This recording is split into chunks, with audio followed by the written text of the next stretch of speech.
السلام عليكم. wiilkii naftiisa ay sirdoonadu ku loolabeen cumar balbiisi waa falastiini 1991 ku dhashay qas halkaas ayuu ku barbaaray kuna qaatay waxbarashadiisa la heeru jaamacadda islaamiga ee qasa ka qaatay shahaadada bachelor ee cilmiga computer science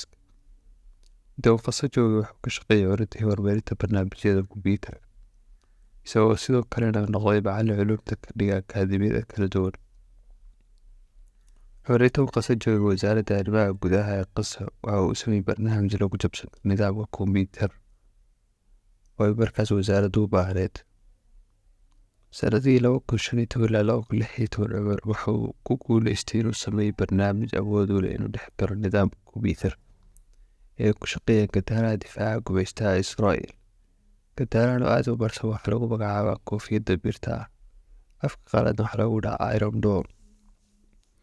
waxayna ka hortagaan gadaarahan lagu soo weeraro Israa'iil loogu talagalay inay hawada ku burburiyaan laakiin barnaamijka uu sameeyey waxa uu awood u yeeshay inuu dhatiro gadaaraha Iron Dome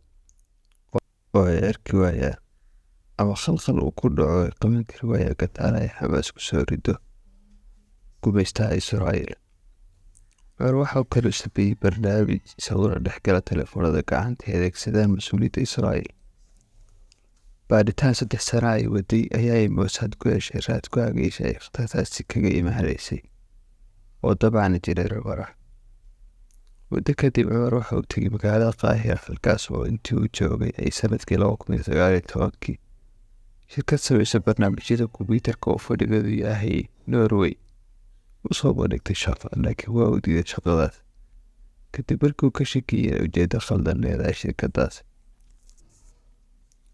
bishii Maarso 2020 Cumar waxa uu guuray magaalada Istanbul ee dalka Turkiga markaas oo ay Mossad ku daba jirtay oo aragtay fursad fiican u helaysa kaarboosiga injineer Cumar sanadkii 2021 waxay fursad heshay Mossad fursaddii ugu horeysay ee kulan foolka foola kula yeelatay injineer Cumar basaas lagu magacaabo Raid al-Qasal ayaa bishii Abriil 2021 ku guuleystay inuu xiriir isbarasho la sameeyo injineer Cumar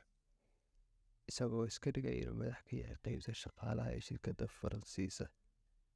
oo lagu magacaabo Think Hire ayaa ku dadaalay inuu ku qanciyo in shirkadda laga shaqeynaysiinayo injineer Cumar ilaa bishii Agost ayaa u socday xidhiidhkii injineer Cumar iyo basaas Raid al-Qasal kadibna si aan Cumar uga shakiyin wax muddada dheer Raid al-Qasal waxa uu hawshii qancinta Cumar ku wareejiyey basaas kale lagu magacaabo Cumar Shalaabi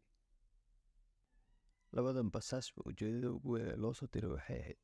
inay fududeeyaan sidii Mossad ay u afduubi lahayd injineer kadibna ay ugu dejin lahayd magaalada Tel Aviv Shalaabi waxa uu injineer Cumar u soo bandhigay qandaraas ah inuu sameeyo barnaamij kombiyuutar oo lagu siinayo $10,000 Cumar waa uu aqbalay waxaana sameeyey barnaamijkii oo markii uu dhamaystiray shirkadda u diray lacagtii loogu soo dhibay nin kale oo isna basaasa lagu magacaabo John Foster la soco qaybta labaad ee qisada haddaa ka heshayna like noo saar noona sheeg inaan soo badino waa mahadsantihiin